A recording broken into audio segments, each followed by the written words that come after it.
Let's talk about applications of Taylor polynomials. In this video, I'm going to do the two questions you see on screen here. So we'll start by finding the degree 3 Taylor polynomial for this function. And then in part B, we'll estimate the range of x values for which its error in approximating the function is correct to 4 decimal places. Okay, so because they're telling me the center is 0 and it's a sine function, I'm going to use a shortcut method for the Taylor series instead of doing it from scratch, although doing it from scratch with the Taylor series formula will also work. It'll just take longer. Okay, so because we know centered at 0, sine of x is x minus x cubed over 3 factorial plus x fifth over 5 factorial and so on. Then sine of 2x is this with a 2x plugged into it. So I have 2x everywhere I see an x in the original Taylor series.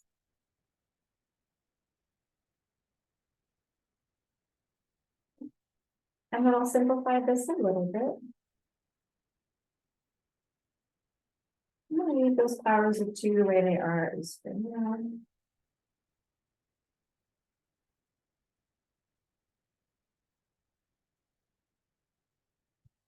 Okay, so this would be the full Maclaurin series for sine 2x. Because they asked me for the degree 3 Taylor polynomial, I'm going to take just these terms here, and I'm going to stop at the degree 3 term. When we say degree of the Taylor polynomial, we mean literally the power on x and the highest power term. So the degree 3 Taylor polynomial, 280, is just 2x minus. So this 2 cubed is 8. This 3 factorial is 6. So I'll have 4/3 as the simplified term. 4/3 x cubed. No dot dot dot at all. It just ends there. That's the degree 3 Taylor polynomial. Okay.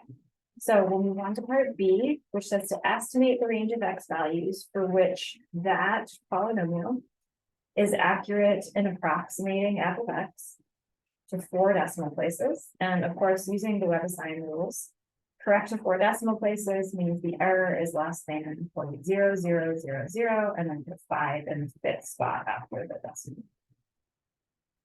Okay, so we have 2 ways to answer this question. We could use Taylor's inequality. Because the second option also applies here, the one for alternating series, that's what I'm going to use. Anytime I can use this, I do because the formulas use it. Alternating series remainder.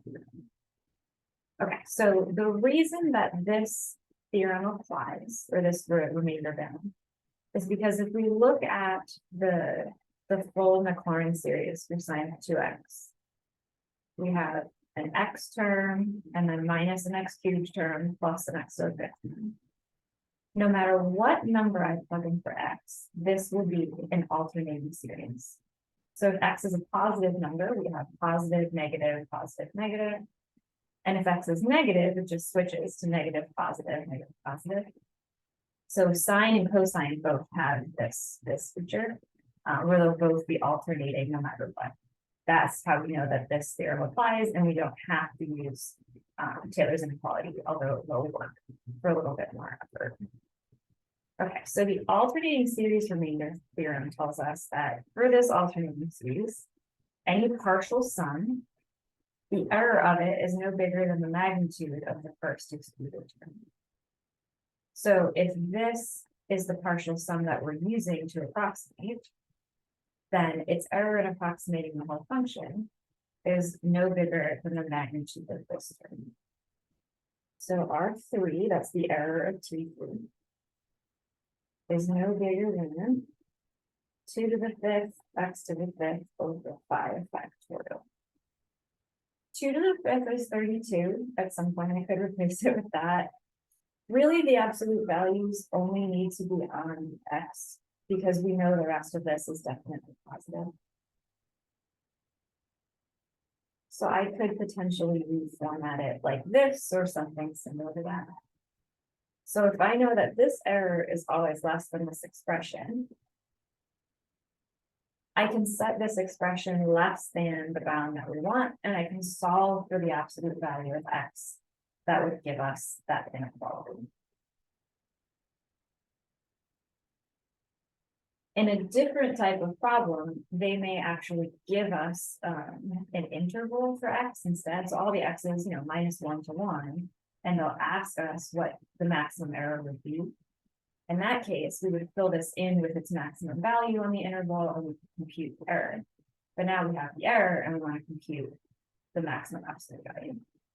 So we're going to take this expression and solve for x. Technically, we're solving for the absolute value of x.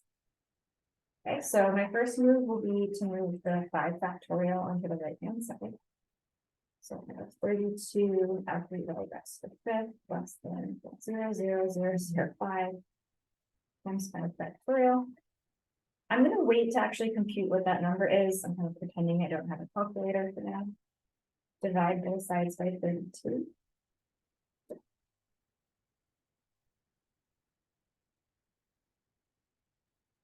And then finally, 5th root both sides, which is the same as raising them to the 1/5. That's fine.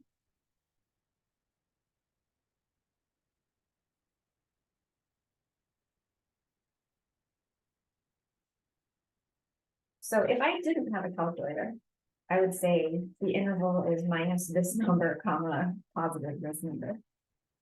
If I do have a calculator, I can actually turn this into something a little more meaningful. So I'll have 1, 2, 3, 4, and then 5 times 5 factorial. You can do the factorial symbol in a calculator, but I won't bother here since it's so small. And then let's divide that by 32. Okay, and then I want to raise that to the 1/5 power. And I get this decimal. I'll round it to, let's say, 4 decimal places since they didn't specify. 1797. Okay, so the absolute value of x needs to be strictly less than this number for the remainder of the third polynomial to be less than the desired error. So we're going to choose the interval minus 0.1797 positive, oops, 0.1797. I'm going to put parentheses on this interval since this is a strictly less than, and that's my answer.